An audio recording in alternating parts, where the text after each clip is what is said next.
हर इंसान की journey unique होती है, लेकिन कुछ जर्नी सिर्फ खुद को डिस्कवर करने की नहीं, बल्कि सोसाइटी की सोच को चैलेंज करने की भी होती है। आज आइडेंटिटी पर मेरे साथ है ओशीन, एक ट्रांसजेंडर, लॉ स्टूडेंट और passionate social activist as well. Osheen अपनी एजुकेशन और एक्टिविज्म के थ्रू इक्वालिटी, अवेयरनेस, डिग्निटी और एक्सेप्टेंस की बात तो ज़रूर करती है।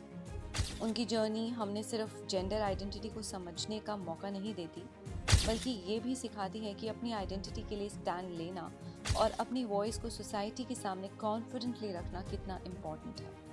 आज हम बात करेंगे ओशीन की पर्सनल जर्नी, उनके एक्सपीरियंसेस, लॉ और सोशल एक्टिविज्म के कनेक्शन, सोसाइटी के चैलेंजेस और एक मोर एक्सक्लूसिव फ्यूचर के उनके विजन के बारे में।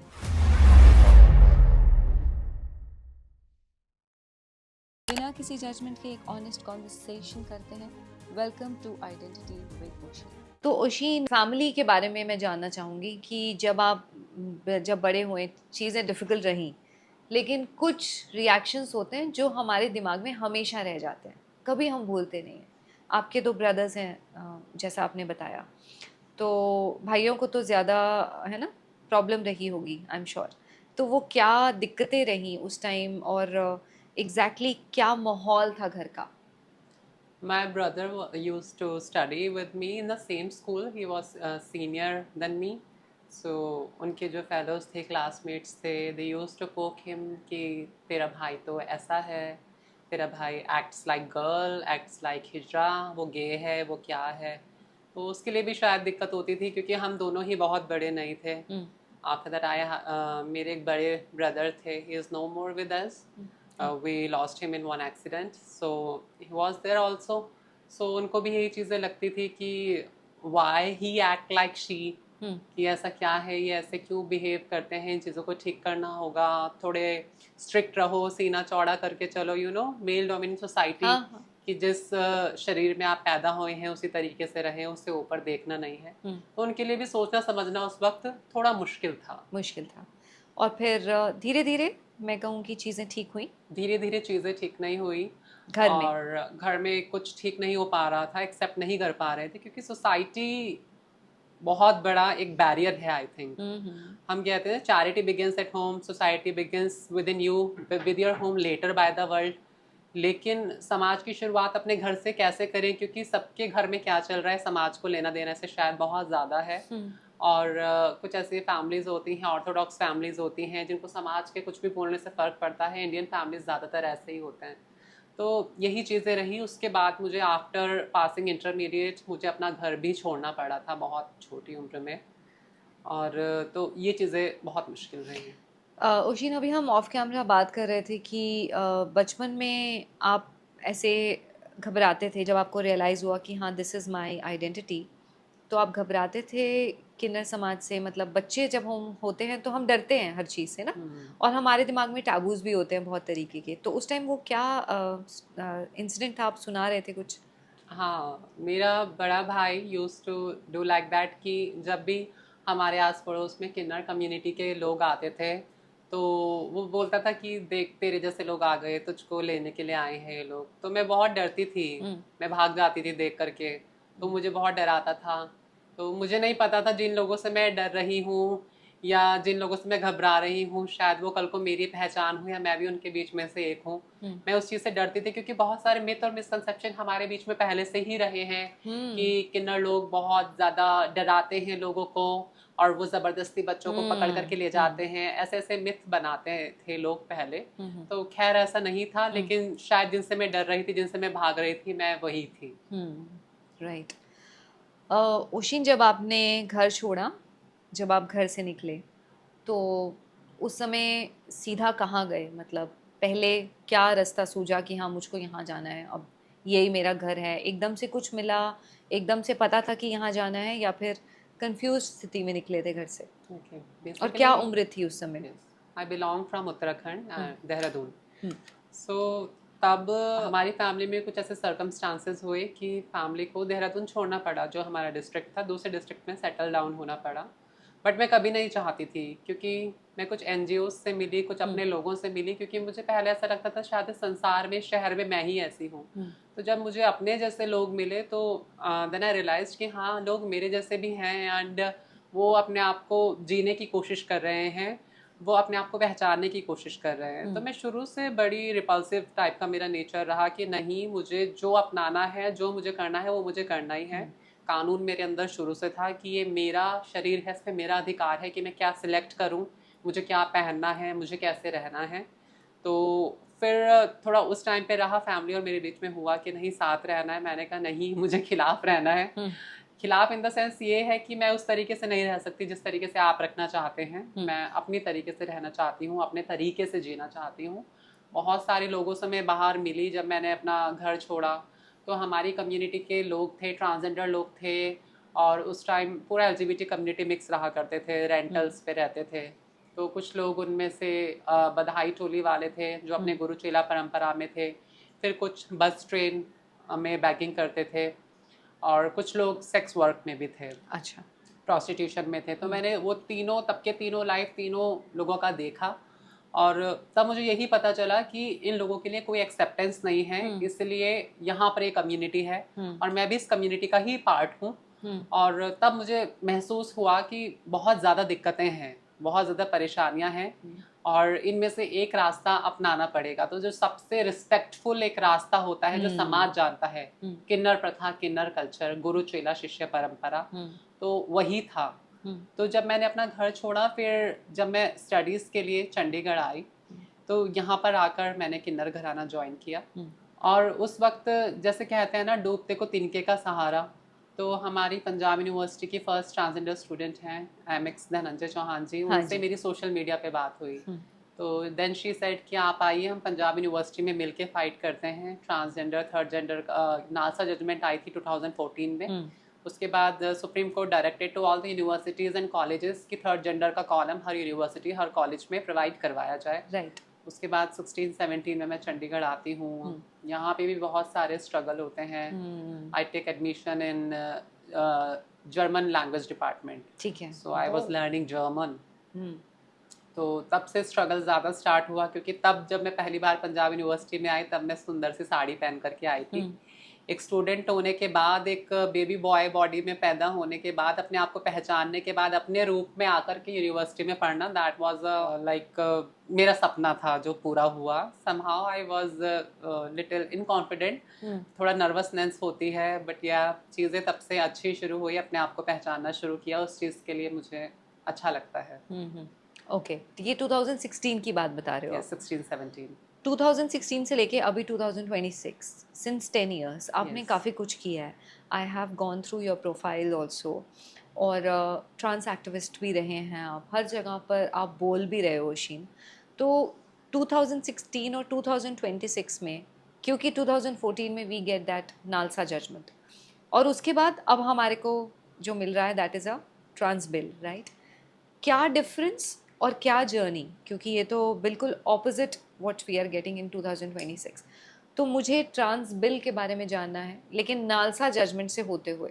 ओके, 2014 में NALSA versus union of India, supreme court एक जजमेंट देती है जिसमें ट्रांसजेंडर को थर्ड जेंडर की कैटेगरी दी जाती है, उनको रिकग्नाइज किया जाता है।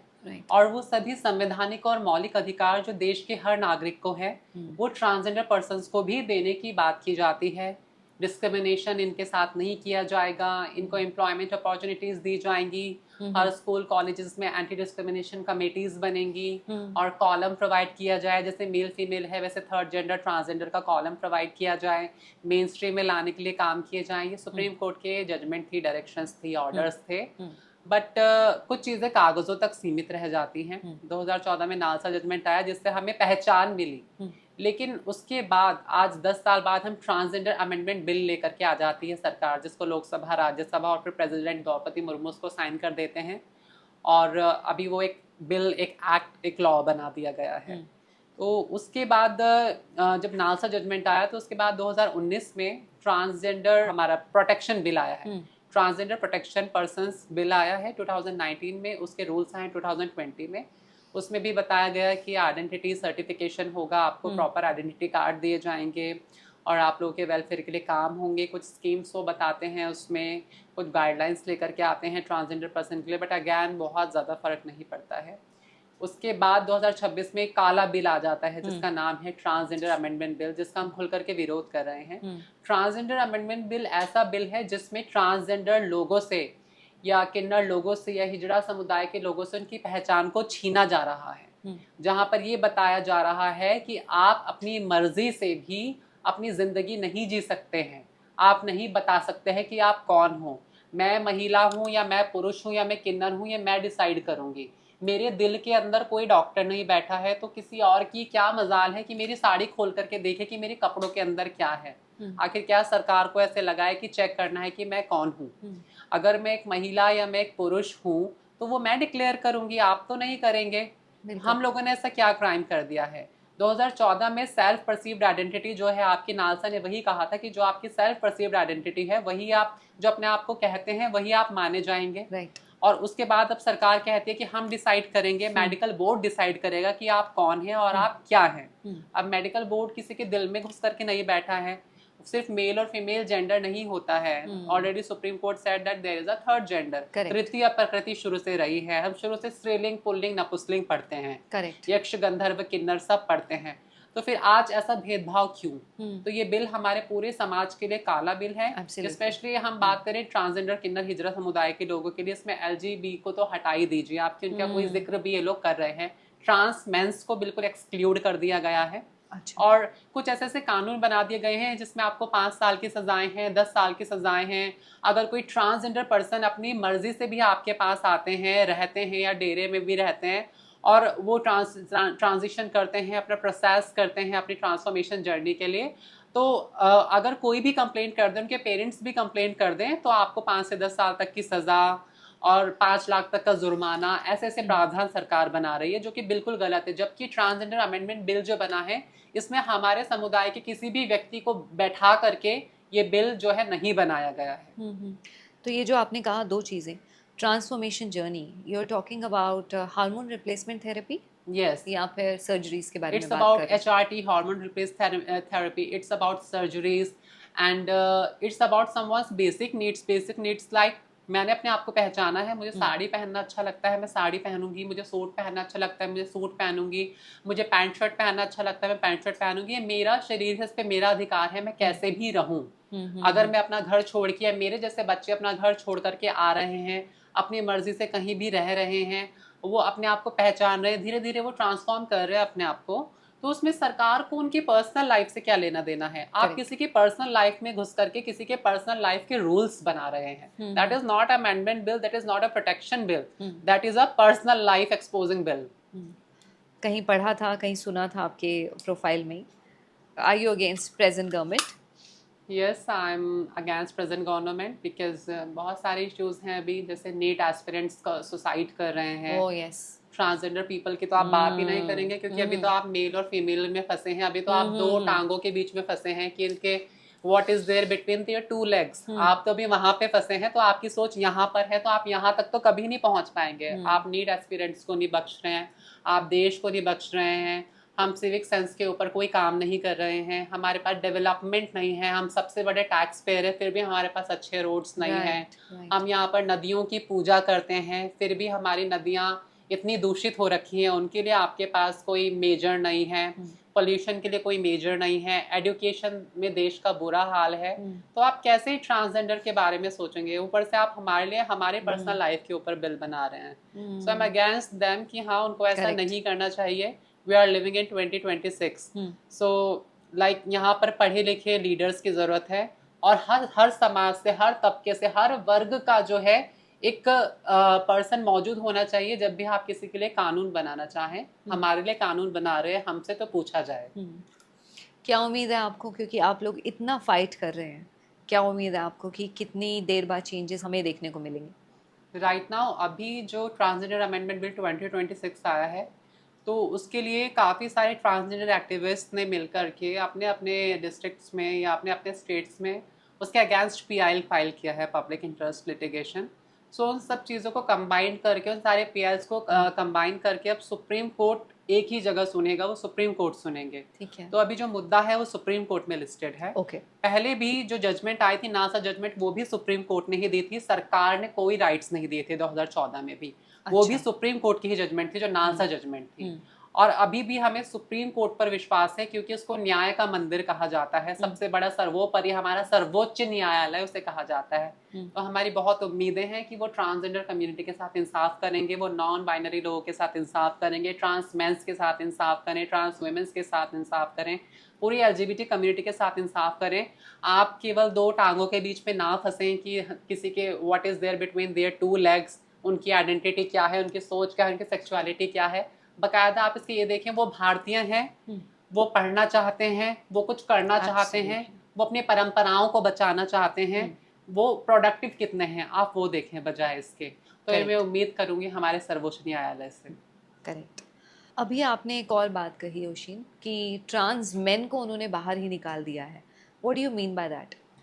ट्रांस मैन वो लोग हैं जो पैदा लड़की के शरीर से हुए थे, लाइक अ बेबी गर्ल, पर जब वो बड़े हुए, धीरे धीरे उन्होंने पुबर्टी गेन की, मैच्योरिटी गेन की, तो समहाउ दे रियलाइज्ड कि I am in a right gender but in a wrong body. कि मेरा जो फीलिंग्स है, मेरे इमोशंस हैं, मेरे एक्सप्रेशंस हैं, मेरे एक्शंस हैं, वो लड़कों वाले हैं। मैं अपने आप को एक लड़का मान रहा हूँ, लेकिन मेरी बॉडी जो है एक लड़कियों वाली है। ठीक है। तो वो लड़की वाली बॉडी को चेंज करने के लिए भी कुछ प्रोसीजर्स होते हैं, हार्मोन रिप्लेसमेंट थेरेपीज होती हैं, और जो अपने आप को टेस्टोस्टेरोन इंजेक्शंस होते हैं, पूरा एक ट्रीटमेंट होता है।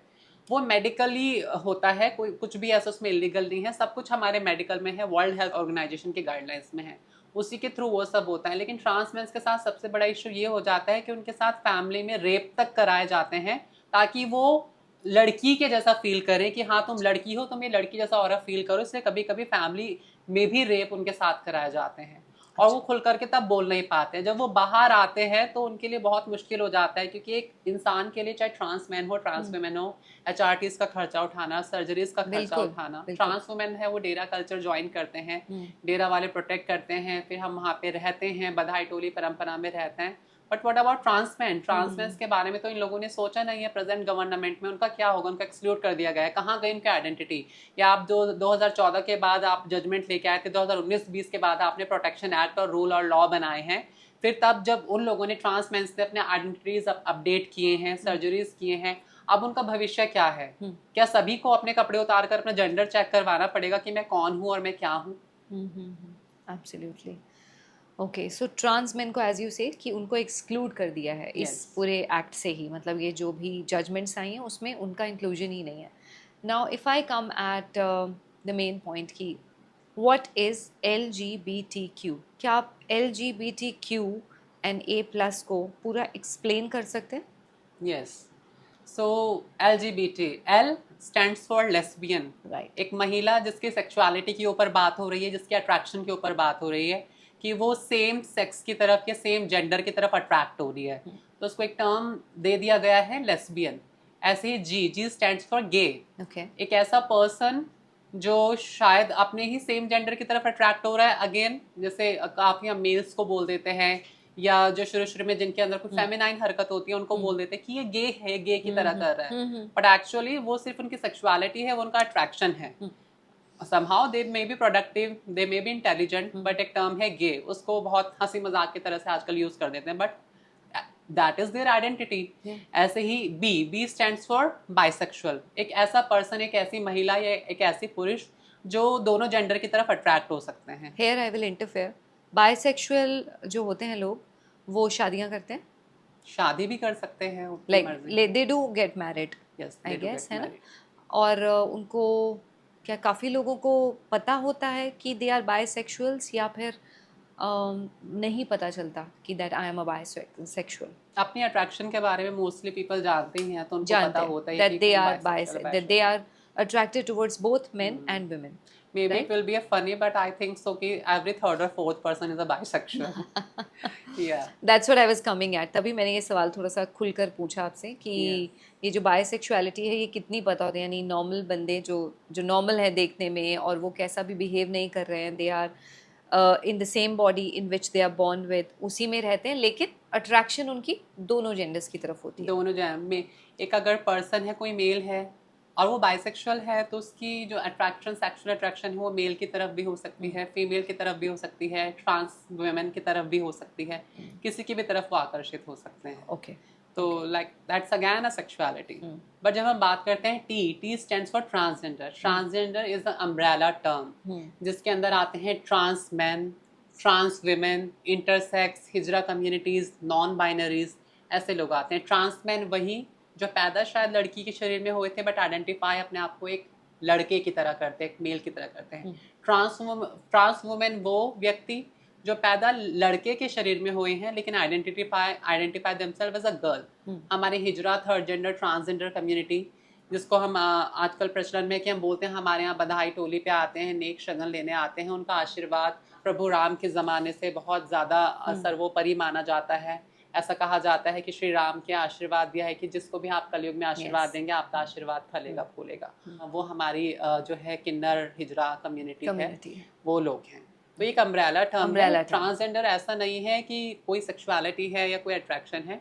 Transgender is a gender identity. ये मेरी पहचान है, वो मेरा जेंडर है। और सुप्रीम कोर्ट उस बात को रिकॉग्नाइज करता है, मेल फीमेल थर्ड जेंडर, या मेल फीमेल ट्रांसजेंडर, या male female others. Okay, that is T. What is Q? Q stands for queer, a person who can identify himself or who can identify herself as a member of LGBT community. Maybe he or she can be a gay, he or she can be a lesbian, he or she can be a transgender, he or she can be in confusion कि maybe I belong from this community or not, or they can be supporters also. Okay. So maybe like जो community है LGBT, they उनको क्वेयर्स भी कभी कभी कहा जाता है, because we are supportive for these groups. We are supportive कि हम कौन है, क्या है, हम अपने जैसे लोगों को पहचानने में मदद करें, अपनी पहचान को अपने आप पहचानने में मदद करें। So Q is that for them. And what is A plus? That A plus is again sexuality. A stands for asexual, जिसका किसी की तरफ डिजायर नहीं है, वो सिर्फ अपने आप से प्यार करते हैं। And again plus there can be a more sexuality, but जो main जो term है जिसको हम T कहते हैं transgender, that is umbrella term. So that is that consists of third gender as well. That consists of trans woman, trans man. ये सब इसमें आता है. Yes, intersex also. Intersex also. Yes, intersex may be transgender. Intersex वो लोग होते हैं. What is intersex? LGBTQIA. So I stands for intersex. जो बच्चे पैदा होते हैं उनका क्लियर नहीं हो पाता है कि ये मेल है फीमेल है। मे बी वो दोनों ऑर्गन के साथ पैदा हो जाते हैं, या बाद में उनका कुछ ऑर्गन डेवलप होता है, नहीं होता है। जैसे शरीर में 5 की जगह 6 उंगलियां कभी कभी आ जाती हैं, कुछ भी ऐसा वेरिएशन आ जाता है, जेनेटिकल वेरिएशन होता है या किसी भी तरीके से होता है, तो उनको ट्रीटमेंट किया जाता है। फॉरेन कंट्रीज में तो उनका ट्रीटमेंट किया जाता है, हमारे भारत में ऐसे बच्चों को किन्नर कह दिया जाता है। लेकिन इंटरसेक्स के भी अपने राइट्स हैं, उनको ये जानने का, पहचानने का, अपने आप को वक्त देने का हक है। जब तक वो पुबर्टी एज में नहीं आते, जब तक वो ये नहीं पहचान जाते कि मैं मेल हूँ फीमेल हूँ, आइडेंटिफाई करें। लेकिन उससे पहले हमारे ही समाज के लोग, हमारे ही माता पिता, हमारे बीच में से लोग उन बच्चों को किन्नर समझ करके खुद किन्नर डेराज में दे करके आते हैं। अच्छा। और अब सरकार ऐसे नियम बनाती है कि आप किसी बच्चे को नहीं रख सकते। कारा की गाइडलाइन में ट्रांसजेंडर्स को बच्चे अडॉप्ट करने का कोई अधिकार नहीं है, हिजरा लोगों को बच्चे अडॉप्ट करने का कोई अधिकार नहीं है। और दूसरी तरफ उन्हीं बच्चों को जो अभी पहचानते भी नहीं है कि वो हैं कौन, उनको आप किन्नर डेराज में दे करके चले जाते हैं। तो जब, चलो let's come to this point now, जब कोई भी बच्चा नया डेरे में आता है, छोटा बच्चा, बड़ा बच्चा, तो कैसा बिहेव होता है और उस बच्चे की इंक्लिनेशन क्या होती है? क्या वो एकदम से एक्सेप्ट कर पाता है चीज़ों को? बच्चा उस टाइम पे बच्चा ही होता छोटा होता है। हाँ जी, तो शायद जो माँ का दूध है, जो बेसिक नीड है, शायद उसको वो ना मिल पाए। लेकिन घरानों में, किन्नर डेरों में, घरानों में उनको प्यार बहुत किया जाता है, क्योंकि उनको भी ऐसा लगता है कि शायद हम एक ही जेंडर में होते, शायद मैं एक औरत होती तो मैं बच्चा पैदा कर पाती, क्योंकि सभी औरतें हैं, we are not womens, we are super womens. तो जो हमारे समुदाय के लोग हैं वो लोग प्यार बहुत देना जानते हैं, प्यार बहुत ज्यादा करना जानते हैं, और वो बहुत अच्छे से पालने की कोशिश करते हैं जितना उन पे बन पाता है। काफी लोग अपने बच्चों को पढ़ाते भी हैं। कुछ लोग ऐसे हैं जो बच्चे जो होते हैं कम्युनिटी में ही कंटिन्यू करते हैं, तो वो उनकी चॉइस है, बट प्यार की कोई कमी नहीं होती है, सभी लोग अच्छे से रखते हैं बच्चे। And what about the education Oshin? जैसे यू आर हाईली एजुकेटेड, अभी भी आप लॉ परस्यू कर रहे हैं, this is the last year of your law. What about the education? क्या सारे बच्चों को जो कि किन्नर समाज में होते हैं, those who come under the dera, क्या वो पढ़ते हैं सभी, या फिर क्या हम अभी भी ऐसा काम कर रहे हैं कि हम बधाई लेने का काम हो या फिर कोई और काम? Is it easy to find jobs? Is it easy to go towards education? मुश्किल है ये जो लड़ाई है, लड़ाई तो नहीं है, या फिर एक नॉर्मल पाथ है जैसे हम लोगों के लिए है? नॉर्मल रास्ता है या लड़ाई है? हमारे लिए तो ये एक बाहर निकलना, समाज में आना, मेन स्ट्रीम में आना, ये तो एक ऐसा डिस्क्रिमिनेशन का टैग है जो हमारा चोली दामन का साथ है. अगर मैं अपना ही एग्जांपल दूं, जब मैंने अपनी जेंडर आइडेंटिटीज़ की वजह से और घर में प्रॉब्लम होने की वजह से अपना घर छोड़ दिया, तब मेरे पास रहने खाने के लिए कुछ नहीं था. मैं पढ़ना चाहती थी, लेकिन मैं घर में नहीं रह सकती थी अपनी जेंडर आइडेंटिटी की वजह से. ना वहाँ पर एक्सेप्टेबल था उस वक्त पे इतना. तो तब किन्नर घराने को जब मैंने ज्वाइन किया तो उन्हीं ने मुझे सपोर्ट किया, उन्होंने मुझे साथ दिया. वहीं से जब हम बधाई टोली जाते हैं तो जो पैसा मिलता है उसी से हम अपना कपड़ा पहनते हैं, अपना तन ढकते हैं, खाना खाते हैं, और एक सेफ जगह जिसको डेरा कहते हैं, जो हमारे बुजुर्ग लोग बना करके गए हैं, जो हमारे गुरु दाद गुरु उसको कंटिन्यू करते हैं, अब हम उनके नीचे हैं, हम उन रूल्स रेगुलेशन में रहते हैं, तो वहाँ पर आके सेफ्टी मिलती है. आई एम ब्लेस्ड कि आई गॉट द डेरा, जहाँ पर एजुकेशन को समहाउ प्रमोट किया जाता है, एक्सेप्ट किया जाता है. Again Dera is a place जहाँ पर काफ़ी सारे लोग रहते हैं. आपके गुरु के काफ़ी सारे चेले हो सकते हैं, तो कोई इस चीज़ों को एक्सेप्ट करे कि आप एजुकेट हो, कोई ना करे. हर कोई एजुकेशन, मतलब उन लोगों को शुरू से एजुकेशन नहीं मिली तो आप क्या करेंगे जाके? जिस बंदे ने स्कूल नहीं पढ़ा तो डायरेक्ट कॉलेज में कैसे पहुंच जाएगा? और 18, 19, 20, 21, 20, 25, 30 साल का बच्चा स्कूल कैसे जाएगा? तो बेसिक एजुकेशन की कमी होती है, क्योंकि ड्रॉप आउट रेट ट्रांसजेंडर लोगों का सबसे ज़्यादा होता है. हम लोग सोचते हैं कि ट्रांसजेंडर जाते कहाँ हैं. उनके साथ स्कूल में इतनी बुलिंग होती है, इतना हरासमेंट होता है, स्टूडेंट्स करते हैं, इवन टीचर्स भी करते हैं. तो तभी मेरे साथ भी काफ़ी सारी सिचुएशन ऐसी आई कि मुझे ऐसा लगा नहीं, अब मुझे क्विट कर देना चाहिए, I have to stop going to school. मुझे ऐसा लगता था, बट मेरे अंदर फिर भी एक करेज थी और कुछ मुझे सपोर्ट रहा. धनंजय मान का, मेरी बड़ी दीदी हैं, गुरु भाई हैं, वो भी एक ही गुरु की शिष्य हैं, मैं भी एक ही गुरु की शिष्य हूँ. And she is PhD, she is master educated. तो तभी मुझे पढ़ने की इंस्पिरेशन मिलती रही. तो मैं डेरे में आई. फिर मेरे जब जर्मन क्लासेस होते थे शाम को 4 बजे होते थे, तो मैं सुबह को बधाई पे जाती थी अपने गुरु लोगों के साथ, और शाम को मैं अपनी क्लासेस जाती थी. फिर जब मेरा मास्टर स्टार्ट हुआ तो वो रेगुलर हो गया. फिर मैं सैटरडे संडे जाती थी बधाई पे जब मेरी छुट्टियाँ होती थी. तो एक तरफ बधाई भी मांगनी है, अपने जीविकोपार्जन के लिए जीवन जीना है, खर्चा है, कॉलेज में आना जाना है, सब कुछ है, पहनना है. दूसरी तरफ फिर पढ़ना भी है. तो दोनों चीज़ें साथ लेके चलना थोड़ा तो मुश्किल था मेरे लिए, क्योंकि एक तरफ वो इन्वायरमेंट होता है, आप अपने माता पिता के बीच में रहते हैं, भाई बहनों के बीच में रहते हैं, आपका एक सेपरेट रूम होता है, वहाँ पर आप पढ़ाई करते हैं, एजुकेशन का माहौल होता है. दूसरी तरफ हमारे यहाँ परंपराओं से बंधे हम लोग हैं, डेरा में रहते हैं जहाँ पे हमारी बिरादरी है, पंच है, पंचायत है, सबका आना जाना रहता है. हमारे जैसे बच्चों के लिए थोड़ा क्या बहुत ज़्यादा चैलेंजिंग है. फिर जा कर के कॉलेज में पढ़ना, बहुत सारी मानसिकता है स्टूडेंट्स की, बच्चों की. आई नो, जब मैं पहली बार यूनिवर्सिटी में पढ़ने के लिए गई थी तो मुझे पीछे से कमेंट आ गया, ओ एक कौन है, एक ही करण आ गए थे ना, की काम है. अच्छा. सो मैं बहुत ज़्यादा नर्वस हो गई. मुझे तो अपना डिपार्टमेंट भी नहीं मिला कि मेरा डिपार्टमेंट है कहाँ पे, मुझे कौन से क्लास में जाना है. मैं बहुत घबरा गई, मुझे स्वेटिंग हो गया. सो इस तरह के कमेंट्स भी आते हैं. अच्छा. तो जब तक सोसाइटी एक्सेप्ट नहीं करेगी तब तक हम लोग भी खुद अपने आप को कैसे एक्सेप्ट कर पाएंगे. जिन लोगों के बीच में जा करके बैठना है तो बहुत करेज चाहिए और बहुत ज़्यादा हिम्मत चाहिए. अगैन ड्रॉप आउट रेट बहुत ज़्यादा होता है. जो बच्चे स्कूल पढ़ जाएं वो कॉलेज में आते हैं, कॉलेज पढ़ जाएं तो जॉब पाना बहुत मुश्किल होता है. तो यही चीज़ें साथ में रहती है. तो अगैन यही है कि हम यही चाहते हैं कि गवर्नमेंट कुछ ऐसी स्कीम्स बनाए, पॉलिसीज बनाए, उन चीज़ों पे काम करे कि जिससे जो लोग पढ़ना चाहते हैं वो आराम से पढ़ पाएं. और जो हमारी कल्चर है, हमारे पौराणिक परंपराएं हैं जिनके थ्रू हमने पढ़ाई की है, क्योंकि सरकार ने हमें तो कोई पैसा नहीं दिया है पढ़ने के लिए, सरकार ने हमारे लिए कुछ नहीं किया है. हमने अपने राइट्स के लिए खुद फाइट की है. सुप्रीम कोर्ट ने नाल सा जजमेंट लेकर के आया है.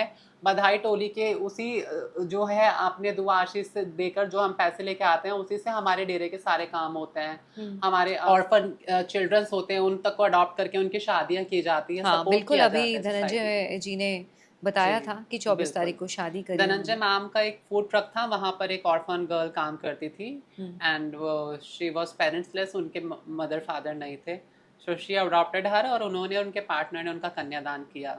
that's तो ऐसे भी wonderful. लोग हैं, समाज को ये चीज़ें भी रिकग्नाइज करनी चाहिए। And Dhananjay ma'am is the only one जिन्होंने स्टैंड लिया सबसे पहले चंडीगढ़ पंजाब यूनिवर्सिटी के अंदर, और उसका जो ये रहा उसका कम आउट था कि नॉर्थ इंडिया के अंदर Punjab university was the first university जहाँ पे सेपरेट ट्रांसजेंडर्स के लिए वॉशरूम बनाए गए, जहाँ पर फिर ट्रांसजेंडर स्टूडेंट्स के लिए फीस का वेवियर हो गया, फीस माफ कर दी गई, जहाँ पर ट्रांसजेंडर स्टूडेंट्स को हॉस्टल फैसिलिटी अलॉट की गई, फ्री हॉस्टल फैसिलिटी। तो ये बहुत बड़े अचीवमेंट रहे, बिल्कुल। क्योंकि शिक्षा एक ऐसा स्ट्रॉन्गेस्ट मिल्क है, एक ऐसा दूध है जिसे पीकर इंसान दहाड़ता है। और जब शिक्षा मंदिर में इतना कुछ हो जाए हम जैसे लोगों के लिए, तो उससे बड़ी बात ही क्या है। हमने स्ट्रगल किया साथ में मिलकर, हम भी धनंजय दीदी के साथ उस टाइम रहे, तो आने वाले बच्चों के लिए एक रास्ता खुल गया बहुत है। बहुत किसी ना किसी को तो पहल करनी ही पड़ती है, जी, धनंजय जी ने वो पहल करी। बिल्कुल। उशीन, आप ने क्या स्टडी किया हुआ है, किस कॉलेज में पढ़े हैं आप?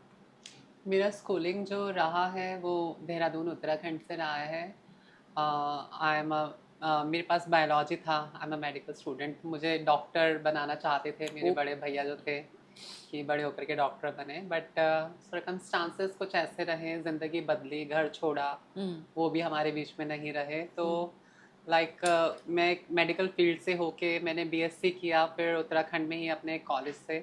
Then again I joined masters in women's studies in Punjab university Chandigarh. अच्छा। तो वो एक सोशल वर्क का फील्ड हो गया, विमेंस स्टडी पढ़ना, विमेंस राइट्स, विमेंस स्टडीज़, और विमेन की हिस्ट्री क्या पहले थी मिडिवल पीरियड में, प्री मिडिवल पीरियड में, पास्ट में क्या रहा, अब क्या सिचुएशन है।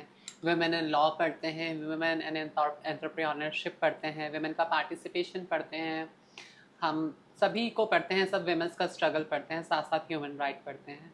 दैन आफ्टर दैट जब कोविड आया तो उसके बाद विमेन स्टडी ओवर होने के बाद मुझे जॉब सर्च करना था विमेन सेल में या कहीं भी कुछ ऐसा रिलेटेड हो। तो जब कोविड आ जाता है then I again move back to Uttarakhand. उस टाइम सिचुएशन सबकी ऐसी थी। फिर उसके बाद जब मैं थोड़ा उत्तराखंड में रहती हूँ मैंने कहा नहीं, मैं तो एजुकेशन वाले माइंडसेट की हूँ, मुझे पढ़ना ही अच्छा लगता है, मुझे ऐसा लगता है कि मैं उससे अटैच रहूँ। तो देन ये शुरू से क्या आदत है कि मैं गलत के खिलाफ आवाज़ उठाती हूँ। तो देन मैंने एक अपना CUT का एंट्रेंस दिया एग्ज़ाम लॉ के लिए, और एक गवर्नमेंट कॉलेज में मेरा सिलेक्शन भी हुआ उत्तराखंड में, देहरादून में, और वहाँ पर अभी मैं पढ़ रही हूँ, मैं लॉ थर्ड ईयर अभी। अच्छा, आप देहरादून में ही पढ़ रहे हो? यस, वहीं पे। अच्छा, ओके। आपका कितने, how many years, which year are you? हाँ, now it's third year will be starting from next month. So जैसा मैं देख पा रही हूँ, विमेन स्टडीज़ और फिर उसके बाद लॉ, मतलब ये सारी जो आइडेंटिटीज़ हैं अगेन एक बड़े पावरफुल रोल की तरफ लेकर जाती हैं। यानी इंटरनली जब हम इतने पावरफुल होते हैं तभी हम ऐसी चीज़ें सिलेक्ट करते हैं ना, हम अट्रैक्टिव उस तरफ होते हैं। So what are you thinking of future? So yeah, like right now I'm a law student. I'm also a transgender activist, and I'm a member of Transgender Protection Cell of District Haridwar, Uttarakhand. And right now our government is ready to prepare a transgender welfare board on state level. So we are working with them. अभी तो यही चल रहा है कि जितनी भी central government की पॉलिसीज़ हैं सभी ट्रांसजेंडर लोगों के लिए उनको अपनी स्टेट में लाया जाए, उनको कैसे इम्प्लीमेंट करवाया जाए। दूसरा मैं चाहती हूँ कि जैसे मैं हूँ या मेरे जैसे और बच्चे पढ़ रहे हैं उनको एक प्लेटफॉर्म दिया जाए, हर चीज़ में उनको रिजर्वेशन मिले। Like I am doing law, उसके बाद AIBE का एग्ज़ाम होना है, ऑल इंडिया बार एग्जामिनेशन, उसमें भी सिलेक्शन हो और फिर मैं प्रैक्टिस करूँ जैसे सभी लॉयर करते हैं। Everyone is normal, I am also normal. मेरे भी दो आँखें हैं, दो हाथ हैं, मैंने भी इन आँखों से पढ़ाई की है जिससे सब ने की है, जिससे सब करते हैं। And people should and authority should have to make all the thing normal. तो यही मेरे प्लान्स हैं कि मैं सक्सेस हो पाऊँ, प्रैक्टिस कर पाऊँ, या कुछ भी अपनी फील्ड में करूँ, कानून के लिए करूँ, अपने समाज के कानून जो हैं उनके लिए कर पाऊँ, उनके लिए कुछ अच्छा कर पाऊँ, अपने लिए कुछ अच्छा कर पाऊँ, और समाज में हम लोग मेन स्ट्रीम में आए, अपने जो हमारी परंपराएं हैं उनके लिए भी हम कुछ अच्छा कर पाएँ, अपनी किन्नर परंपराओं के लिए, टिपिकल ट्रांसजेंडर कम्युनिटी के लिए, अपने गुरु गोसाइयों के लिए, सबके लिए अच्छा कर पाएँ।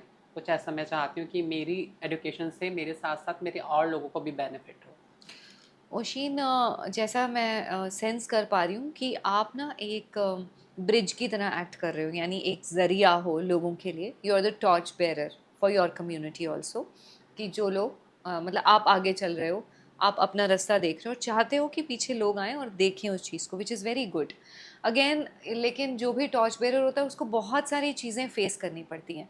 तो मुझे ये भी जानना है कि आप जब स्कूल्स गए, कॉलेजेस गए, यूनिवर्सिटी गए, तो कुछ इंसिडेंट्स भी हुए होंगे और बहुत सारे चैलेंजेस भी आए होंगे। तो मुझे एक आधा इंसिडेंट या फिर कोई चैलेंज जो आपको हमेशा फेस करना पड़ता है, कुछ ऐसा सुनना चाहेंगे हम। एक मैं क्लास 12th का इंसिडेंट शेयर करना चाहूँगी। तब मैं धीरे धीरे अपने आप को पहचान रही थी। I started cross dressing. तो I was in market with one of my friend, she was also trans women. And मेरा ब्रदर और उसके फ्रेंड्स लोग मार्केट में ही थे and they saw me. I was wearing a ladies top with light makeup. So they started acting in front of my brother कि देख तेरा भाई कैसे चल रहा है, कैसे जा रहा है। देन जब मैं घर पे आई मेरे भाई ने मुझे मारा। हाँ। सो वही वहाँ से ज़्यादा ऐसा उसको भी बुरा लगा। मैं उसकी भी बहुत ज़्यादा गलती नहीं बोलूँगी, ऐसी चीज़ हुई वहाँ पर। फिर बाद में मुझे स्कूल जाने में शर्म आने लगी। समहाउ एग्जाम करीब थे, इंटरमीडिएट पूरा होने वाला था। उसके बाद मैंने मुड़ करके अपने किसी भी फ्रेंड को कभी भी नहीं देखा, क्योंकि वहाँ पर ऐसा इंसिडेंट हुआ था। इतना वो शायद हम कह सकते हैं छोटी बात है, उसको फनी इंसिडेंट एक मान सकते हैं, लेकिन for me that was not a funny incident. That was like oh what the hell, मैं सुसाइड कर लूँ, ऐसी भी थिंकिंग आई। मेरी वजह से मेरे घर वालों की बेइज्जती हो रही है। Obviously. तो ये चीज़ें रही। फिर बड़े होने के बाद भी यही होता है। जब मैं कॉलेज में आई तो वहाँ पर लोग सोचते थे इसके बड़े बाल हैं, ये अजीब से है, इसकी आवाज़ ऐसी है, इसके चाल ढाल ऐसे हैं। तो मैं जो प्रिंसिपल सर थे, so he was quite supportive. So one day he called me and asked कि कुछ इश्यू है, तुम्हें किसी ने कुछ कहा, तुम बहुत चुप चुप रहते हो। Then I openly told him कि sir I am a trans person और ऐसे ऐसे ऐसे मैं अपनी लाइफ के बारे में ये सोचती हूँ, बस मुझे आराम से पढ़ना है। देन ही सेड कोई भी तुम्हें कुछ भी कहेगा तुम मुझे आके बोलना। That's beautiful. या तो कभी कभी सपोर्ट करने वाले लोग भी मिलते हैं। ऐसे ही मेरे 3 साल बहुत आराम से निकल गए वहाँ पर। कुछ बच्चे थे, कुछ स्टूडेंट्स हैं, वो होते हैं पोक करते हैं। बट अगैन मैं जाती थी कॉलेज में और जैसे ही क्लास खत्म होती थी, जैसे एग्जाम ओवर होते थे, मैं तुरंत वहाँ से निकल जाती थी। मैं किसी को फेस नहीं करना चाहती थी। बट कुछ लोग ऐसे थे जो नेचुरली समझने लगे थे। तो they started talking with me, कैसे हो, क्या हाल चाल है, लाइक दिस ओनली। फिर जब मैं चंडीगढ़ आई, यहाँ का माहौल थोड़ा सा ओपन था हमारे उत्तराखंड से ज़्यादा। और कुछ चीज़ें यहाँ पर भी रही, जैसे मैंने आपको फर्स्ट इंसिडेंट शेयर किया फर्स्ट डे का, कि एकीकरण आ गए थे ना, तक की काम में थे। फिर जब हम कभी कभी कहीं जाते थे तो लोग देखते थे, ग्राउल करते थे, यूनिवर्सिटी में क्या करने आए हैं। पता भी नहीं था लोगों को ये स्टूडेंट है। धीरे धीरे लोगों को पता चलना शुरू हुआ कि ये ट्रांसजेंडर स्टूडेंट है, हमारी ही यूनिवर्सिटी के, हमारे बीच के। एवरीवन इज नॉर्मल, लाइक ये भी नॉर्मल लोग हैं। कुछ लोगों को पता चला, फ्रेंड्स बने, टीचर्स बहुत अवेयर हुए। इवन जो मेरे वुमेन स्टडीज़ के टीचर हैं, सुल्ताना मैम, मनविंदर कौर, राजेश सर हैं, खुशबू मैम हैं, और भी जो हमारे टीचर्स रहे हैं, तो दे सेज कि हमने ओशिन से कुछ सीखा है। Beautiful. क्योंकि हम वुमेन स्टडी पढ़ रहे हैं तो हम ट्रांस वुमेन की बात क्यों ना करें। एक औरत ऐसी भी जो वुमेन है, लेकिन शायद वो सुपर वुमेन है। शायद उनकी हिस्ट्रीज हैं, शायद उनकी लाइफ जर्नीज है। तो जब भी मैं प्रोजेक्ट करती थी तो मैं परमिशन लेती थी कि मुझे ट्रांस स्टडीज़ पे करना है प्रोजेक्ट, या जो हमने असाइनमेंट्स करनी है उसमें मुझे ट्रांसजेंडर्स का भी रेफरेंस देना है। सो दे सेज कि हमने ओशिन से कुछ सीखा है। एंड मैं शुक्रगुजार हूँ अपने टीचर्स की, specially Punjab university Chandigarh women studies department की, कि जिन्होंने मुझे एक्सेप्ट किया, जिन्होंने मुझे सराहा, जिन्होंने मुझे पढ़ाया। और वो आज कहते हैं कि हमने भी तुमसे कुछ सीखा है। इससे बड़ी बात मेरे लिए क्या होगी, क्या हो सकती है। तो यही चीज़ें हैं। एक अच्छा एनवायरनमेंट मिलना बहुत ज़रूरी है। बस एक चांस देने की बात है, वो समझना होगा सभी को। बियॉन्ड जेंडर, बियॉन्ड सेक्सुअलिटी, आपको हर एक स्टूडेंट की, चाहे वो ट्रांसजेंडर हो, चाहे वो किसी गरीब घर से आते हो, मेल हो फीमेल हो, हमें सबको अपॉर्चुनिटी देनी होगी। India should have to grow like this, कि we have to educate everyone. तो एजुकेट करना बहुत ज़रूरी है। बिल्कुल बिल्कुल, so well and rightly said Oshin. Oshin, हम जैसे पढ़ाई की बात कर रहे हैं, तो ये स्पॉन्सर कौन करता है पढ़ाई? How do you earn money? कैसे कमाते हो आप पैसे? Like as I earlier told कि हमारा बधाई परंपरा में, किन्नर परंपरा से जुड़ी हुई हूँ, अपने गुरु गोसाइयों के साथ रहती हूँ। तो now I started my studies when ever I have holidays और something. So I used to come back and I am in my culture. I'm proud of my culture. I'm proud of my identity. कि जो भी हमारी बधाई टोली परंपरा है, गुरु शिष्य परंपरा है, उसी से हमारा खाना कमाना है। But somehow my peoples, my guru भाई जो हैं, they are worried for me and they are little educated itself. तो वो भी मुझे सपोर्ट करते हैं। मैं खुद जितना भी होता है हमारा उस चीज़ से जो कल्चर से अर्निंग होती है वही सेव करके I use to have my studies, I use to learn, I use to study, I use to write, that's only. Oshin, ये बताएं कि इतनी एजुकेशन के बाद बधाई मांगने जब हम जाते हैं तो कैसा फील होता है? आसान है आपके लिए? इसका जवाब मैं ये देना चाहूँगी कि जब मैं अपने घर से निकली थी पहली बार, जब मैंने अपना घर छोड़ा था, तो तब मैं अपने आप को पहचानने की कोशिश कर रही थी, अपने आप को पाने की कोशिश कर रही थी। तब लोग मुझे एक शब्द बोलते थे, हिजरा, कि ये हिजरा है, और इसको तो भीख मांगनी चाहिए, इसको तो बधाई मांगनी चाहिए, इसको तो उन्हीं लोगों के साथ रहना चाहिए, इसके तो हाव भाव ऐसे हैं। तो जो लोग मुझे बनाना चाहते थे, मेरी किस्मत मुझे वहाँ ले गई है, अब मैं वो बन गई। तो मुझे कभी भी उस चीज़ के लिए शर्मिंदगी महसूस नहीं होती कि मैं ट्रांसजेंडर हूँ या मैं हिजरा कम्युनिटी से बिलोंग करती हूँ, किन्नर कम्युनिटी से बिलोंग करती हूँ। क्योंकि जब मुझे ज़रूरत थी तब तो किसी ने मेरा साथ नहीं दिया था। अगर आज मैं अपने समुदाय के बीच में रह के, अपनी कम्युनिटी के बीच में रहकर, उसी तरीके से उसी पेशे में रहकर खाती कमाती हूँ, नाचती खाती हूँ, ब्लेसिंग्स देने का काम जो है हमारे गुरु चेला परंपरा जो चलती आ रहे है उसी परंपरा में हूँ, तो मुझे उससे खुशी है। क्योंकि उसी परंपरा ने मुझे खाने को रोटी दी है, उसी परंपरा ने मुझे पहनने के लिए कपड़ा दिया है, उसी परंपरा ने मुझे सर ढकने के लिए छत दी है, और वहीं पे मैं प्रोटेक्ट भी रह पाई हूँ। बिल्कुल। हम बाहर रहते हैं, बहुत सारी चीजें ऐसी हो जाती हैं, जैसे हम बोलते हैं candy is better in its packet, if you open it then उसको आंट्स खा जाएंगे, चींटियां खा जाएंगे।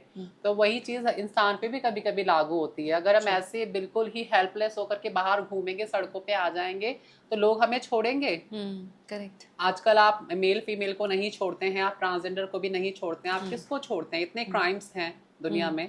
तो वही चीज़ है, परंपराओं ने हमें बचाया है, मुझे अपनी परंपराओं से कोई शर्म नहीं आती है। लेकिन मेन स्ट्रीम में अगर कोई भी आना चाहते हैं तो उनको आना चाहिए, वो बात मेरे ऊपर भी लागू होती है। हाँ, हमें सेफ स्पेस मिलेगा, हमारे साथ डिस्क्रिमिनेशन नहीं होगा, तो हम भी हाथ से हाथ मिलाकर चलेंगे, हम भी जॉब्स करेंगे, हम भी वो सभी काम करेंगे जो आम लोग करते हैं। सभी आम है, खास से आम, और आम से खास बनना इंसान के अपने हाथ में होता है। लेकिन उसकी जिम्मेदारी सोसाइटी की है, उसके जिम्मेदारी जो हमारे अथॉरिटी बैठे हैं उनकी है, उसकी जिम्मेदारी सरकार की है कि they have to protect each person's rights and fundamental rights, constitutional right, उन पे काम कैसे होना है, तो वो अथॉरिटीज़ को देखना होगा। ओशिन, अभी जैसे हमने बात करी, जब आप बधाई लेने के लिए जाते हो, सोसाइटी की बात कर रहे हैं हम, तो लोगों का एटीट्यूड, चलिए स्कूल कॉलेज में तो हम समझ सकते हैं वो एक स्ट्रक्चर में होते हैं ना, तो हम रूल्स एंड रेगुलेशंस भी फॉलो करते हैं। लेकिन जब हम लोगों के घर जाते हैं तो कैसा एटीट्यूड रहता है? वेलकमिंग होता है, नहीं होता है, कैसा रहता है? पंजाब में पंजाबी लोग, मैं इस मामले में मानती हूँ उनका एटीट्यूड अच्छा है, वेलकमिंग नेचर होता है, उनके गेस्टर्स अच्छे हैं क्योंकि वो वेलकम करते हैं। वो महंत लोगों की, यहाँ पर किन्नर लोगों को महंत कहा जाता है, तो बहुत इज्जत करते हैं। Most of the people do respect.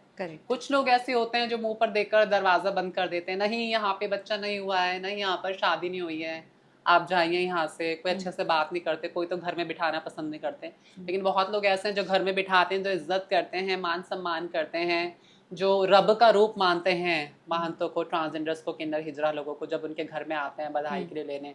और वही चीज दिल जीत लेती है, क्योंकि समाज ने धिक्कारा है, लेकिन आप भी नहीं अपनाएंगे तो कैसे होगा। जब हम किसी के घर में बधाई लेने जाते हैं तो हद से हद 10 मिनट, 15 मिनट, आधा घंटा बैठ सकते हैं। कुछ लोग ऐसे होते हैं जो लंच ऑफर करते हैं, जो स्पेशली बुलाते हैं, तो उनके साथ और ज्यादा वक्त स्पेंड होता है। तो ऐसे भी लोग हैं। लेकिन कुछ लोग, हर समाज में हर तरीके के लोग होते हैं। कुछ लोग ये चीज हमें लाइक नहीं करते हैं, दरवाजे बंद करते हैं, अच्छे से बात नहीं करते। उनको भी हम यही कहते हैं कि खुश रहो, क्योंकि आप हमारे जजमान हो। हम यही कहते हैं, हमारे गुरु ने भी हम यही सिखाया कि आप हमारे अन्नदाता हो, आपसे ही हमारा पेट भरता है। आप देंगे तो भी अच्छा है, नहीं देंगे तो भी अच्छा है। आपकी खुशी हमारे लिए मैटर करती है, क्योंकि जब आपके घर में खुशी आएगी तभी हमारे समाज के लोगों को रोटी मिलेगी। ओशिन, किन्नर समाज की जो दुआ है वो बहुत बहुत अच्छे से लगती है, बहुत फलती है, ऐसा हम मानते हैं और ऐसा हमने सुना भी और ऐसा सच भी है। तो जब आप औरों की फैमिलीज़ को देखते हैं, लोगों को देखते हैं, भरे पूरे परिवारों को देखते हैं, तो कहीं ना कहीं आप अपनी फैमिली को मिस करते हो, या कहीं ना कहीं ऐसा सोचते हो कि काश मेरा भी एक ऐसा सा परिवार होता?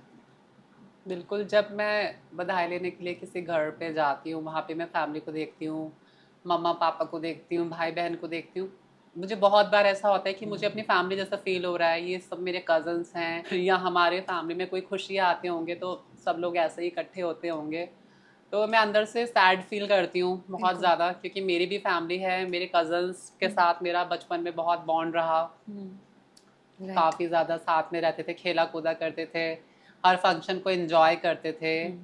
और आज मैं दूसरों के फंक्शंस में नाचती हूँ या दूसरों के फंक्शन में आई हूँ, तो बहुत बिल्कुल, मिस बिल्कुल। करती हूँ, कभी कभी अंदर से फील होता है, बट पर समहाउ ओशिन ये अच्छी बात है दैट यहाँ मैं आपको इंटरप्ट कि आपने अपनी अंदर की आइडेंटिटी को लूज नहीं होने दिया। आप चुपचाप भी उसको फॉलो करके रह सकते थे उसी घर में, बिना किसी को बताए, जैसा वो कह रहे थे वैसा ही चलता रहता, लेकिन फिर आप अपनी सोल के साथ कनेक्ट नहीं हो पाते शायद। Exactly right. मुझे अपनी आत्मा को मार के नहीं जीना था, मैं ड्यूल आइडेंटिटी में नहीं जीना चाहती थी, ना मुझे रहना था। मैं जो फील करती थी वो मैं बन गई हूँ, अपने शरीर को, अपनी आत्मा को अपने शरीर से मिलाने के लिए जो मुझसे बन पड़ा वो मैंने किया। एंड जो भी करते हैं उनके लिए हैट्स ऑफ हैं, उनके लिए मैं हमेशा इज्जत करती हूँ कि जो अपने आप को पहचान पा रहे हैं, पहचानने की कोशिश कर रहे हैं, जो जद्दोजहद में हैं लेकिन फिर भी वो कम आउट कर गए हैं। जो जो कम आउट नहीं कर पा रहे हैं उनकी भी रिस्पेक्ट है, क्योंकि वो कोशिश कर रहे हैं। हम 2026 में आकर भी हमें ट्रांसजेंडर अमेंडमेंट बिल मिला है, तो लोग कैसे अपने घरों से बाहर आएंगे। Right, right. ओशिन, आपके पेरेंट्स अभी कहाँ पर हैं उत्तराखंड में? I am a single parent child. I lost my father when I was in class 7. अच्छा। So my mom used to live in Haridwar with my brother. And पहले देहरादून में ही रहते थे जहाँ मेरा होम टाउन है, बट फिर उनका ट्रांसफ़र हो गया तो वह हरिद्वार में रहते हैं अभी। कभी कभी मैं उनसे मामा से मिलने भी जाती हूँ, फ़ोन पे भी बात होती है। And my mother and sister was very supportive जब मेरा ट्रांजिशन जर्नी था। So my sister use to Google और YouTube, then she started learning about trans people. सो उन्होंने मम्मी और भाई को समझाया, एजुकेट किया कि नहीं, वो ऐसा नहीं होता है कि बिल्कुल ही बचपन से ऐसा हो जाएगा, कुदरत का करिश्मा हो जाएगा, वो ऐसे हो जाएगा, नहीं। बड़े होते हैं, अपने आप को समझते हैं, अपने आप को पहचानते हैं, तब उसने ये स्टेप लिया है। So I always respects my sister कि जिसने इस वाली जर्नी में मुझे सपोर्ट किया।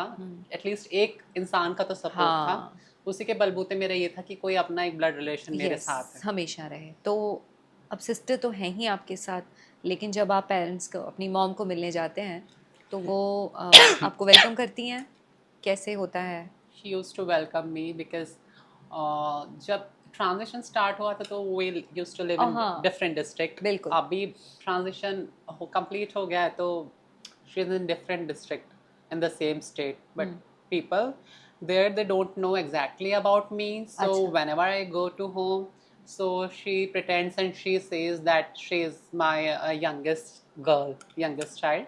Achha. She is a younger one, so I have to behave like that only. Like that. हाँ, तो वहाँ पर आइडेंटिटी इतना एक्सपोज नहीं। I don't know what people think about me, but my mother used to say she is my youngest girl. अच्छा, अब आपको छोटी बेटी की तरह घर में वेलकम किया जाता है। और आपके ब्रदर भी सपोर्ट करते हैं। चलो, दैट्स वंडरफुल। ओशिन, आगे अभी आप क्या चैलेंजेस देख रहे हो अपने फ्यूचर में?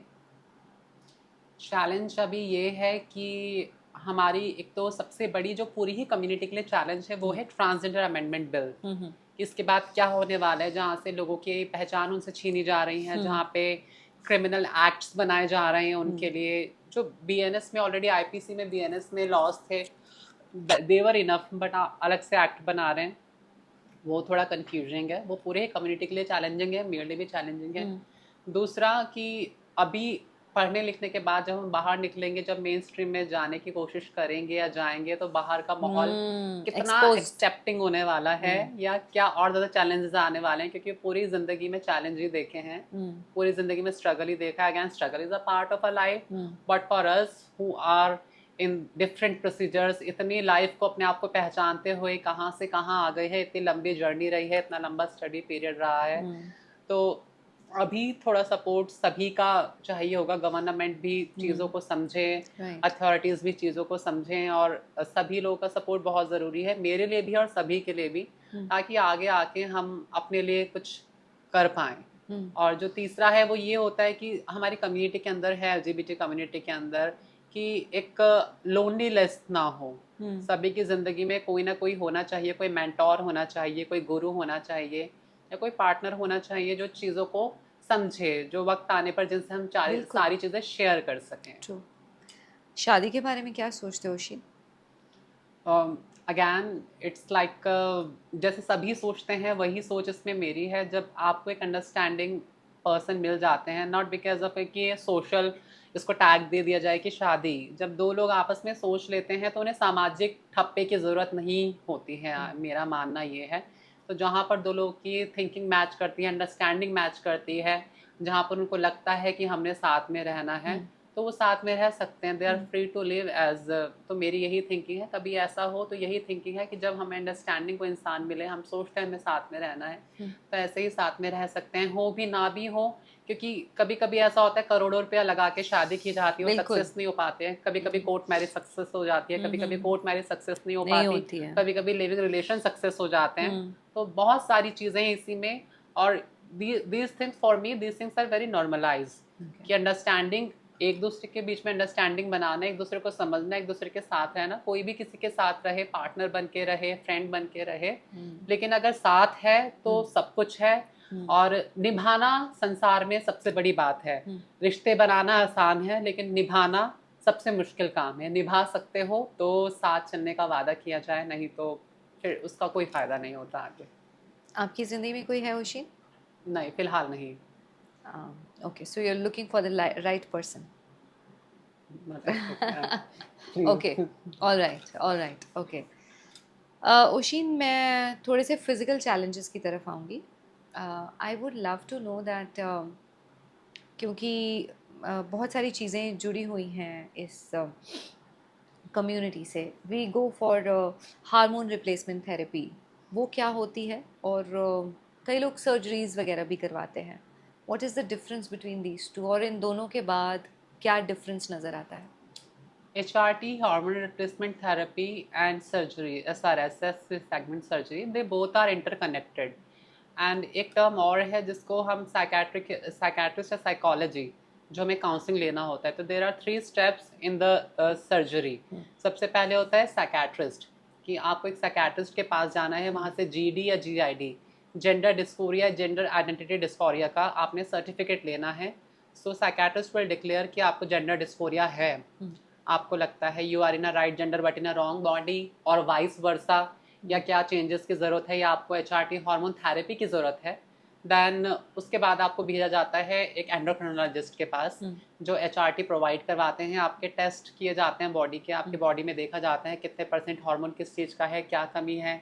आपके काउंसलिंग का आपका पूरा डेटा देखा जाता है कि किस हिसाब से फील कर रहे हैं। अगर आप ट्रांसजेंडर पर्सन अपने आप को आइडेंटिफाई कर रहे हैं, तो फिर उसके बाद आपकी HRT शुरू की जाती है। आपको डोजेस देना शुरू की जाती है, स्लो, हाई। वो आपको एक रूटीन में रखा जाता है, रूटीन उसके टेस्ट होते हैं। अगैन अगर इन दोनों चीज़ों में पास हो जाते हैं तो फिर एक टर्म है जो आपने सर्जरी यूज़ किया, SRS, सेगमेंट सर्जरी। उसमें you can be a male, one can be a female. Medical procedures आजकल बहुत आगे पहुंच गए हैं, तो some people use to go under surgery because surgeries are very expensive. Okay, so हर कोई इनको जो है अफोर्ड नहीं कर पाता है। बहुत कम लोग हैं जो सर्जरी अफोर्ड कर पाते हैं। क्या प्राइस रहता है सर्जरी का? It may be vary in different hospitals.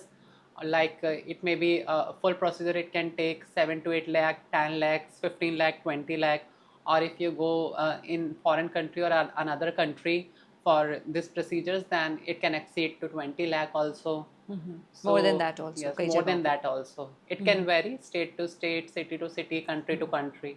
Immediate changes हम देखते हैं सर्जरी के बाद, या फिर थोड़ा समय लगता है उसको अडेप्ट करने में? Procedure take times. It's a slow procedure because recovery slow होता है। और जो लोग अंडरगॉन सर्जरी जाते हैं तो उन लोगों के साथ भी बहुत चैलेंजेस रहते हैं। ठीक होने में भी टाइम है, प्री और पोस्ट केयर होती है, ओके, डॉक्टर के सर्विलांस में भी रहना पड़ता है।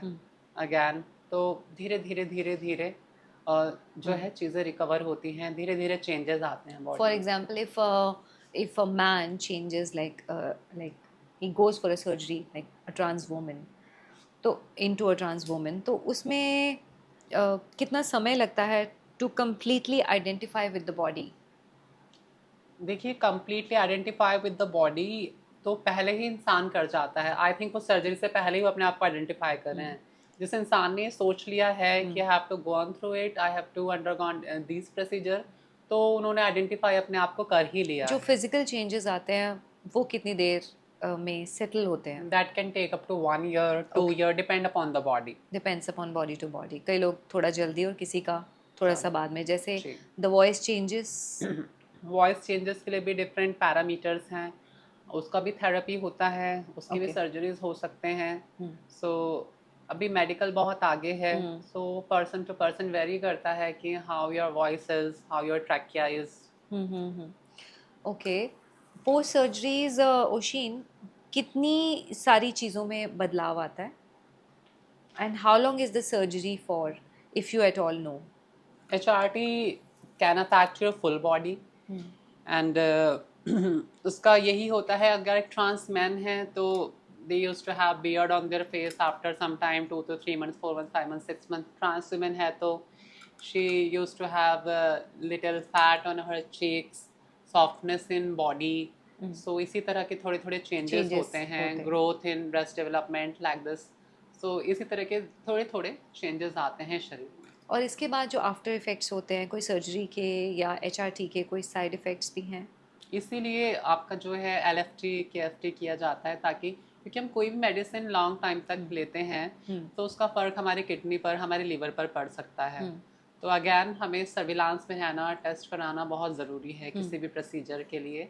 और उसमें ज़्यादा कॉम्प्लिकेशन नहीं है, बस आपको ध्यान रखना है अगेन जैसे हम कहते हैं सभी को पानी ज़्यादा पिएं और किडनी फिल्टर रहती है, और जो भी डॉक्टर हमें बताते हैं वो सब चीज़ें करनी। वो सब चीज़ें करनी चाहिए। और उसके बाद डॉक्टर विजिट्स भी रहते हैं या फिर नहीं? हाँ, डॉक्टर वो विजिट रहते हैं, वो ध्यान रहते हैं। रखना चाहिए। Okay.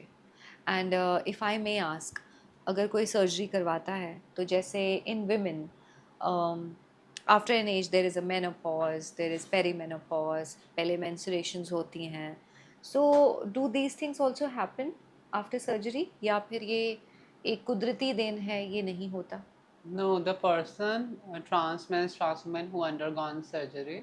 So trans women don't have this kind of menstruation and all that because that's a natural process. Correct. So we cannot make it artificial. Okay okay, but what about the menopause, perimenopause वगैरह तो होता है? No, it's not like that. ऐसा नहीं होता। No. Okay. अच्छा ओशीन, आप कोई भी बच्चा जो ये देख रहा है या कोई भी स्टूडेंट या कोई लड़की या कोई लड़का जो अपनी आइडेंटिटी क्राइसिस में है इस समय, तो आप उसको क्या मैसेज देना चाहोगे? मैं यही मैसेज देना चाहूँगी कि take your time if you are a student, think twice, think twice, 100 बार सोचें, और तभी आप एक साइकोलॉजिस्ट के पास जाएं। अगर आप बहुत ज़्यादा परेशान हैं, कन्फ्यूजन में है, take time, take counselling. Psychiatrist के पास जाना बहुत ज़रूरी है, अच्छे से काउंसलिंग ले। It's not too much late, you are at your right time, आप अपने सही वक्त पर हैं। Even if you are 50s, even if you are at your 50s, please take your time, please take the counselling कि अपने आप को जाने पहचाने, क्योंकि because these procedures are a irreversible process. अपनी लाइफ को आप किस मोड़ पर देखना चाहते हैं, किस दिशा दशा पर देखना चाहते हैं, ये आप पर डिपेंड करता है। लाइफ में बहुत स्ट्रगल होते हैं, तो इसलिए बहुत सोच समझ के फैसले लेने चाहिए, और be proud of who you are. आप जो भी हैं आप उस पर गर्व कीजिए, अपनी प्रोडक्टिविटी बढ़ाएं, अपनी नॉलेज बढ़ाएं। ये मेरे लिए भी है, सबके ऊपर है कि जितना आप काबिल होंगे, आपकी काबिलियत के हिसाब से ही आपको समाज में इज्जत भी मिलेगी। शायद हम जैसे हमारे कम्युनिटी के लोगों के लिए, ट्रांसजेंडर कम्युनिटी के लिए, LGBT कम्युनिटी के लिए थोड़ा मुश्किल होता है, बट मुश्किल हो सकता है, नामुमकिन नहीं हो सकता है। So work on your self, always try to make safe space for your self, और हमें अवेयरनेस और सेंसिटाइजेशन करना चाहिए लोगों को। किसी भी प्रकार से, मूवीज़ से, सोशल मीडिया के माध्यम से, किसी भी माध्यम से हमें सेंसिटाइजेशन और अवेयरनेस क्रिएट करना चाहिए। सबसे पहले हमें खुद भी अवेयर होना होगा कि हमारे लिए क्या लॉज हैं, हमारे क्या राइट्स हैं, राइट्स नहीं हैं तो क्यों नहीं हैं, या बेसिक फंडामेंटल राइट्स सभी को हैं, वो हमें भी हैं। तो we have to recognise our self first, we have to see the people who are living with us, and we have to see कि हमारा बैकग्राउंड क्या है, हम कितने स्टेबल हैं आगे अपनी चीज़ों को कंटिन्यू करने के लिए, अपने ट्रांजिशन जर्नी को लेकर के हो, अपनी स्टडीज़ को लेकर के हो, अपनी जॉब को लेके हो। सबसे पहले प्रायोरिटी मेरे हिसाब से अपनी जॉब को लेकर होनी चाहिए, अपने करियर को लेकर के होनी चाहिए। एक बार करियर आपने अचीव कर लिया, फिर आपको आपकी सक्सेस पाने से, आपकी ट्रांसफॉर्मेशन जर्नी से, किसी भी चीज़ से आपको कोई नहीं रोक सकता है। ओशीन, एक नालसा जजमेंट आई थी 2014 में। मुझे नालसा जजमेंट से लेके ट्रांस बिल तक का एक सफ़र जो आप लोगों ने तय किया है उसके बारे में जानना है। National legal service authority versus union of India 2014 में सुप्रीम कोर्ट की एक जजमेंट आती है, जिसमें ट्रांसजेंडर लोगों को थर्ड जेंडर की कैटेगरी दी जाती है, उनको रिकग्नाइज किया जाता है, and all the constitutional fundamental rights which are provided to the citizens of India. तो वो सभी राइट्स और रूल्स जो हैं, जो भी फंडामेंटल राइट्स वो ट्रांसजेंडर लोगों को भी दिए जाएँ। ये सुप्रीम कोर्ट कहता है, इंश्योर करता है कि आपके साथ डिस्क्रिमिनेशन नहीं होगा वर्क प्लेस पे, सोसाइटी में आप लोगों को इक्वल अपॉर्चुनिटीज़ दी जाएंगी। एजुकेशन में, एजुकेशनल यूनिवर्सिटी में, कॉलेजेस में, एकेडमिक्स में, हर जगह ट्रांसजेंडर का कॉलम दिया जाएगा। और बहुत सारी चीज़ें कही गई, लेकिन वो काफ़ी हद तक इम्प्लीमेंट नहीं हुआ, क्योंकि 2016-17 आते आते चीज़ें इम्प्लीमेंट होनी शुरू हुई, कागज़ों में, फॉर्म्स में आना शुरू हुआ। कुछ यूनिवर्सिटीज़ में था, कुछ में नहीं था, कॉलम भी नहीं था, तो कॉलम भी बोल बोल के लाना पड़ा, जहाँ जहाँ पे ट्रांसजेंडर बच्चे अपना स्ट्रगल करते रहे। तो सुप्रीम कोर्ट और काफ़ी सारे एक्टिविस्ट थे, काफ़ी सारे लोग थे जो उस जजमेंट में शामिल थे, जो उस पिटिशन का हिस्सा रहे हैं, और हैट्स ऑफ टू देम, क्योंकि उन्होंने कम्युनिटी के लिए एक टॉर्च बेयरर वाला काम किया अगैन, कि वो एक पाथ दिखाते गए, उन्होंने हमारे लिए फाइट की। तो कोई ना कोई तो स्टैंड लेते ही हैं, तो hats off for them activist, those activist. And after that फिर उसके 2014 के बाद, ये 12 साल बाद एक एक्ट आ जाता है, ट्रांसजेंडर अमेंडमेंट बिल। ये काला बिल है, इसमें ट्रांसजेंडर लोगों से उनकी पहचान छीनी जा रही है, जिसमें ट्रांस मैन को एक्सक्लूड कर दिया गया है, ट्रांस मैन का कंसेप्ट ही नहीं रखा गया है, और जिसमें सिर्फ ये चेक करेंगे कि अगर कोई भिक्षावृत्ति में है या कोई बधाई मांगता है, कोई जन्म से किन्नर पैदा हुआ है, तो सिर्फ उसी को किन्नर कहा जाएगा, उसी को ट्रांसजेंडर कहा जाएगा। और फिर बात करते हैं कि उनके वेलफेयर के लिए काम करेंगे। एक तो आप ये कह रहे हैं कि जो भिक्षावृत्ति में है उसको आप किन्नर मान रहे हैं, जो जन्म से पैदा हो रहे हैं उनको आप किन्नर मान रहे हैं, और आप उनके वेलफेयर के लिए काम कर रहे हैं। तो आप ये बताइए कि आप भीख मंगवाना चाहते हैं या आप उनके वेलफेयर के लिए काम करेंगे। दूसरा, आप कह रहे हैं कि कारा की गाइडलाइंस में ट्रांसजेंडर लोगों को या हिजरा लोगों को, ट्रांसजेंडर लोगों को बच्चा अडॉप्ट करने का कोई भी राइट नहीं है। जब राइट नहीं है तो बच्चे डेरों तक पहुंचेंगे कैसे? फिर आप कह रहे हैं कि आप किसी को जबरदस्ती रख नहीं सकते। लोग खुद जो इंटरसेक्स बच्चे होते हैं उनको डेराज में छोड़कर चले जाते हैं किन्नर समझकर। अब डेरा वाले क्या उन्हें उठा करके फेंक देंगे? अगर उन्हें रखते हैं अपने पास, पढ़ाते लिखाते हैं, फिर भी वो क्रिमिनल्स कहलाए जाएंगे। अगर कोई भी कंप्लेंट कर दे, आकर के बोल दे, कल को आकर के ये बोल दे इन्होंने मेरा फोर्स ट्रांजिशन किया है, तब भी उन लोगों को सजाओं का प्रावधान बनाया जा रहा है, पेनल्टीज रखी जा रही है 10 लाख की, 5 लाख की, और पनिशमेंट बनाई जा रही है 5 साल की, 10 साल की। So this amendment bill is totally unconstitutional for us from our side, and हम इसका खुल के विरोध करते हैं, खंडन करते हैं। हमारा पूरा ट्रांसजेंडर समाज, हमारी पूरी कम्युनिटी इस बिल का खंडन करती है। अभी ये जो केस है सुप्रीम कोर्ट में पेंडिंग है, एंड देखते हैं, क्योंकि नालसा जजमेंट जो है वो सुप्रीम कोर्ट ने दी थी, जो हमें हमारी पहचान दी हो सुप्रीम कोर्ट ने दी, वो सरकार ने नहीं दी है। और अभी भी बात सुप्रीम कोर्ट में है, अटकी हुई है, सर्वोच्च न्यायालय में है, अटकी हुई है। तो देखते हैं इस बार सुप्रीम कोर्ट क्या करता है। तो एक word for NALSA judgment and एक word for trans bill. NALSA judgment, new life for us. Amendment bill is a black bill for us. Oshin, we have a rapid fire for you. आपके लिए रियल एक्सेप्टेंस का क्या मतलब है? Inclusion. One word that describes you. My boldness. Insta or YouTube? Insta. Heels or sneakers? Heels. A song that defines your journey. देखो आज़ाद है रहना मुझे। Love or success? Success. Sari या वेस्टर्न? Both. कोई चीज़ जो आप अनलर्न करना चाहती हो? My emotions. One thing जो अपने बारे में बहुत पसंद है, what you love about yourself.